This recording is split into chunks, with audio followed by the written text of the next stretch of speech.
TV movies of the week. There is an extraordinary collection of films to see this week.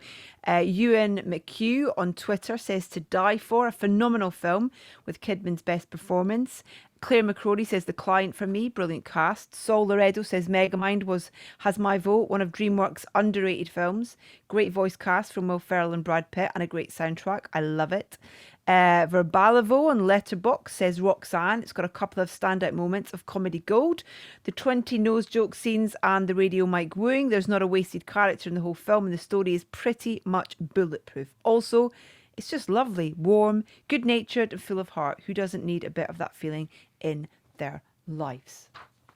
What are you going to go for, Anna? Such a great selection of films. So I don't think there's a single film on this list that I don't really rate in one way or another. Well, maybe Saturday Night Fever. That hasn't aged very well at all. Go. What? No. Sorry. Oh. No. Yeah. Go listen to You're Wrong About Disco no. Demolition Night podcast episode instead of watching Saturday Night Fever. I'm sorry. I know I'm going to get absolutely roasted for this on Twitter. But you know what? Yes, I will die on this hill.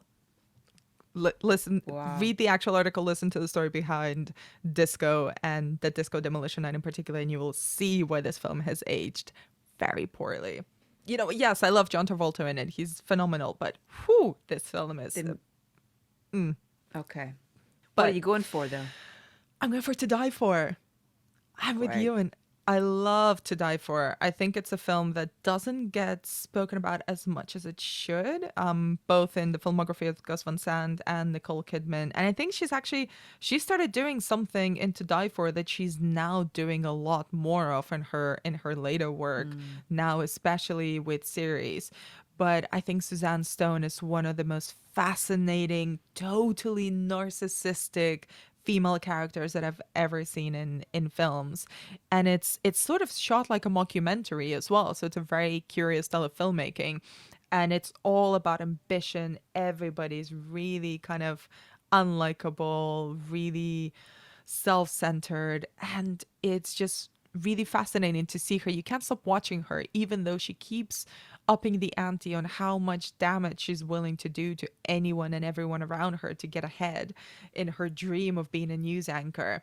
It's a surprisingly dark film, but because of the way that Gus Van Sant shot it, like framed as a mockumentary, it makes it a little bit more palatable to watch. It's kind of darkly funny while actually telling an extremely profoundly dark story. When I did Life Cinematic with Sofia Coppola, she picked it as one of our films, and for many reasons, but one particularly being Nicole Kidman's performance in it, and how she was desperate to work with her, after particularly seeing her performance in that film. There we go. To Die For is on at 9:00 in the evening on Monday on Talking Pictures TV. Right, the 4 worst movies on TV next week might be Police Academy 4, Citizens on Patrol, Now You See Me 2, Death Wish 4, again, all got numbers in their titles, and The Crackdown, Death Wish 4, The Crackdown, or why, just don't worry with The Crackdown, just put Death Wish 4, or The Great Gatsby. Kieran Taylor says Death Wish 4 on an overnight coach trip to Paris from London. This was the film they showed. Wow. How to ruin a holiday. Shane Kelwick, I'm going to make my choice based on which one you won't watch if you've been on an all-day drinking session and you're having beer and pizza when you get home. So Gatsby is the worst film, as I would watch the other 3 if I was drunk. Dan Scott, I wish the fact they didn't call it Now You Don't was the worst part of Now You See Me Part 2. Sadly not. J.H. Taylor says... Police Academy 4, aiming low anyway. Death Wish 4, never going to see. The Great Gatsby, absolutely terrible, old sport. Now You See Me 2 was just mind-crushingly tedious, talented cast, but I didn't care, and it wouldn't end. So that's my pick. Ooh, right then, what are you going for, Anna? There's a great new format of ranking. There are films that are good only if you're drunk, and the drunker you are, the better the film becomes. The better they are, yeah. I'm going to go with Now You See Me Too, partly because they missed a trick by not calling me Now You See Me Too as in the word, T-O-O. The Come O, on, yeah. that would be cute. But No. And it's as No. unimaginative as that missed pun joke. I think the worst thing a film can be is boring, and this is so bad, it's boring. And frankly, don't put CGI in my magic shows. I don't come to see magic. I mean, I'm not going to go see magic shows anyway.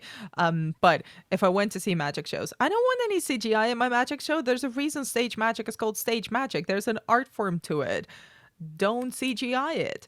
If I want CGI, I'm going to go see Fast and the Furious 9.